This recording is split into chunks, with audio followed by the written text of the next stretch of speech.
അങ്ങനെ ഒരാളും കൂടി ജോയിൻ ചെയ്യുന്നുണ്ട് കേട്ടോ ട്യൂഷനില്. അങ്ങോട്ട് ചോദിച്ചതാ, ഞാൻ വന്ന് ചേരട്ടെ ബസ്സിൽ. നമ്മളിതുവരെ ബോർഡൊന്നും വെച്ചിട്ടില്ല, അപ്പൊ ബോർഡ് കൂടി വെച്ചാലോ? അങ്ങനത്തെ അതെ അതെ, ഇനി സീരിയസ് ആയിട്ട് ഇറങ്ങണം. കാലില് സോക്സ് ഇട്ട പോലെ അല്ലേ, ചളി കൂടെ നടന്നിട്ടാണ്. വീട്ടില് അവിടെയും ഇവിടെ ഒക്കെ ആയിട്ട് മൊത്തം എർത്ത് ഇഷ്യൂസ് ആണ്. Good morning guys, welcome to my new vlog. Again Ammu in Dracula mode. Black പിന്നെ ഏക സൂപ്പർ അല്ലേ. എന്താ പറയാൻ പോണോ, മലയ്ക്ക് മാല ഇടുന്ന പോലെ. ശരണമയ്യപ്പ എന്തായിരിക്കും പറയണ്ടാവുക. കൈന്റെ മുകളിലാണെങ്കിലോ രുദ്രാക്ഷന്മാരി 3 എണ്ണം കിടക്കണ്ടല്ലോ, പിന്നെ വെറുതെ പറയാണ്ടിരിക്കുവോ? അല്ല, അത് ഇന്നിടണേ, ഇഷ്ടമായിട്ട് വളനെ ഇടാ. അങ്ങനെ പറയട്ടെ, എനിക്ക് എൻ്റെ ഫേവറേറ്റ് ബ്ലാക്ക് ആണ്. എന്താ ചെയ്യാ? നിങ്ങളുടെ ഈ കമ്മലിന്റെ അടിയിൽ മഴ കൊള്ളാതെ നിൽക്കാനുള്ള വലിപ്പമുണ്ടല്ലോ. കൊട നന്നായിട്ടുണ്ടോ ഇല്ലേ? നന്നായിട്ടുണ്ടേ, പക്ഷെ നല്ല വലിപ്പമുണ്ട്. അതുണ്ടായിക്കോട്ടെ. നല്ല ഉറക്കാണ് പന്നികള്.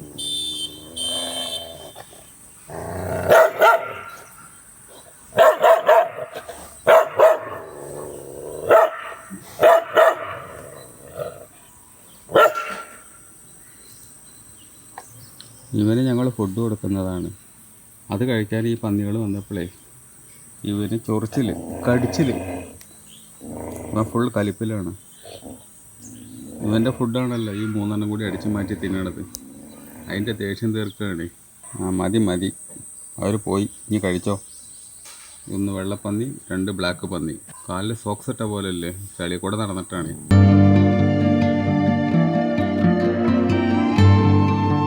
വാഷിംഗ് മെഷീൻ വന്നിട്ട് 2 ദിവസമായി. അന്ന് പറഞ്ഞതാണ് എർത്തിൻ്റെ ഇഷ്യൂ ശരിയാക്കണം എന്ന് പറഞ്ഞിട്ട് മൂപ്പരെ വിളിച്ചതാണ്. ഇപ്പോഴാണ് മൂപ്പര് വരുന്നത്, 2 ദിവസം കഴിഞ്ഞിട്ട്. ഇവിടെ ഇതുപോലത്തെ ലേബർ പരിപാടിക്കൊക്കെ നല്ല ഡിമാൻഡാണ്. പെട്ടെന്നൊന്നും വിളിച്ചു കഴിഞ്ഞാൽ നമുക്ക് ആളെ കിട്ടൂല എന്നല്ല, വരൂല. അവർക്ക് അവരുടേതായിട്ടുള്ള ബിസി കാര്യങ്ങളാണ്. നാട്ടിലാണെങ്കിലും ഇങ്ങനെയൊക്കെ തന്നെ ആയിരിക്കും അല്ലേ. വീട്ടിൽ അവിടെയും ഇവിടെയൊക്കെ ആയിട്ട് മൊത്തം എർത്ത് ഇഷ്യൂസ് ആണ്. അന്ന് എന്തായാലും പോയിട്ടേ ആ ഒരു കോഴി മേടിച്ചുകൊണ്ട് വന്നുകൊണ്ട് ഇപ്പോൾ ഗുണമുണ്ടായി. ഇടയ്ക്കിടയ്ക്ക് കയറാനും ഇതുപോലുള്ള ആവശ്യങ്ങൾക്കൊക്കെ മറ്റും. അങ്ങനെ ടെക്നീഷ്യൻ വന്നു, ഇലക്ട്രീഷ്യൻ വന്നു, 300 രൂപയും കൊടുത്തു, പരിപാടി കഴിഞ്ഞ് പോയി. ഈ സാധനം നമ്മൾ നേരാക്കിയില്ലെങ്കിൽ ആ എർത്ത് കാരണം വാഷിംഗ് മെഷീൻ ഇനിയും ചിലപ്പോൾ കംപ്ലൈൻറ്റ് ആയിക്കൂടാന്നില്ല. അതുകൊണ്ടാണ് അത് മാറ്റിയത്. ഇപ്പോൾ പരിപാടി സെറ്റായി. ഇപ്പോൾ ഷോക്കൊന്നും വരുന്നില്ല. മൂപ്പര് ടെസ്റ്റ് ചെയ്ത് കാണിച്ചു തന്നു, സമാധാനമായിട്ട് ഓടിക്കാം. അയാളല്ലല്ലോ അത് വെച്ച് തന്ന ആള്. ഇത് ആരോ മുമ്പ് വയറിങ് ചെയ്ത് തന്ന് പോയതല്ലേ. വാഷിംഗ് മെഷീന് പ്രശ്നമല്ല, ചുമരമത്തെ വയറ് കറക്റ്റായിട്ട് ഇട്ടിട്ടില്ലെങ്കിൽ അതുകൊണ്ട് പ്രശ്നം ഉണ്ടാവില്ലേ. അതിൻ്റെ പിന്നിൽ തൊട്ട ഷോക്ക് അടിക്കുന്നുണ്ട്, എർത്തടിക്കുന്നുണ്ട്. നന്നായി ഓടിയാൽ മതിയായിരുന്നു. എനിക്ക് കുറച്ച് പണിയുണ്ട്, ഞാൻ തിരിയട്ടെ. കസ്റ്റമർ ഇപ്പോൾ വരും, അതിനിപ്പോൾ എനിക്ക് കുറച്ച് വർക്ക് തീർക്കാനുണ്ട്, അയക്കാനുണ്ട്. അങ്ങനെ ഇതാ കുറേ നാൾക്ക് ശേഷം സാമ്പാർ ഉണ്ടാക്കാൻ തുടങ്ങുകയാണ്. മുന്തിരി ഇന്നലെ വാങ്ങിയതുണ്ട്. കസ്റ്റമർ വരികയാണെങ്കിൽ ലേശം എടുത്ത് കൊടുക്കായിരുന്നു. നമ്മുടെ കസ്റ്റമർക്ക് പിന്നെ വറുത്തതും പൊരിച്ചതും ചിപ്സൊന്നും പറ്റില്ല, ബേക്കറി ഐറ്റംസ് ഒന്നും പറ്റില്ല, ഫ്രൂട്ട്സേ പറ്റുള്ളൂ. രാവിലെ വന്ന ക്ലയൻറ്റ് ഇപ്പോഴാണ് പോണ്. സമയം 1:20 കഴിക്കാൻ പോവാണ്. റൈസ്, സാമ്പാർ, മീൻകറി, ബീട്രൂട്ട് ഉപ്പേരി, പപ്പടം. ഇതാണ് ഇന്നത്തെ ലഞ്ച്. കഴിച്ചുകൂടെ? ഇനി ആരെ കാത്തിരിക്കണേ? ഈ നേരത്ത് കുട്ടീനെ കൊണ്ടുവരേണ്ടതാണ് ഏറ്റവും ബുദ്ധിമുട്ടുള്ളൊരു കാര്യം. കാരണം 3 മണി എന്നൊക്കെ പറയുകയാണെങ്കിൽ നല്ല വെയിലാണ്. 2 പേരും കൂടി ഒരു നേരത്ത് കൊണ്ടുവരാൻ പറ്റുന്ന ഒരേ സമയത്ത് സ്കൂൾ വിടുകയാണെങ്കിൽ എത്ര നന്നായിരിക്കും. ഈ നേരത്തൊക്കെ കൊണ്ടുവന്നു കഴിഞ്ഞാൽ കുട്ടി വാടിക്കരിഞ്ഞു പോകും. എന്താ ചൂടറിയോ.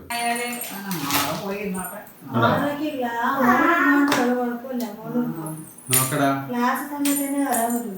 ആ കറുപ്പ് കിട്ടുമ്പോ നല്ല തിളങ്ങുവാ.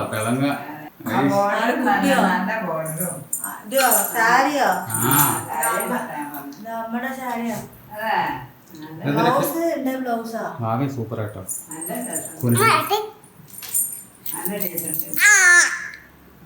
അതിന്റെ വിരല് വാവ് പോകും ചൊത്ത. അങ്ങനെയൊക്കെ കാട്ടിയ അതിന്റെ വിരലിന് വാവുള്ളതാണ്, ഒന്നും ചെയ്യില്ലേ.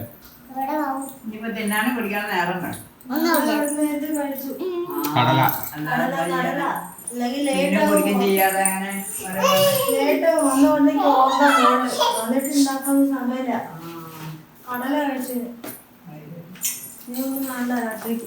ഫ്രൂട്ട്സ് എന്തെങ്കിലും ഉണ്ടെങ്കിൽ നോക്കാം. നിങ്ങൾ കഴിച്ചോ? ഞാൻ ഒന്നും കഴിച്ചില്ല. ദോശ ഉണ്ടാക്കി തരട്ടെ? നടണം. വേദന ഉണ്ടോ? ഇതൊക്കെ സ്കൂളിൽ നിന്നുള്ള പണിയല്ലേ? ഇതൊക്കെ സ്കൂളത്തെ പണിയല്ലേ? ഈ കുത്തിയതിന് ഉണ്ടാക്കണ കാലിന്റെ മുകളിൽ കൂടെ ഒക്കെ എല്ലായിടത്തും വരച്ചു വെച്ചിട്ടുണ്ടല്ലോ.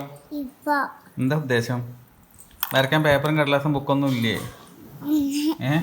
മൊത്തം വരച്ചുണ്ടാക്കിയിട്ടുണ്ടല്ലോ. എന്താ ഇങ്ങനെ കുട്ടി കാണിക്കുന്നേ? പറയൂ കുട്ടി. അങ്ങനെ ഒരാളും കൂടി ജോയിൻ ചെയ്യുന്നുണ്ട് കേട്ടോ ട്യൂഷനില്.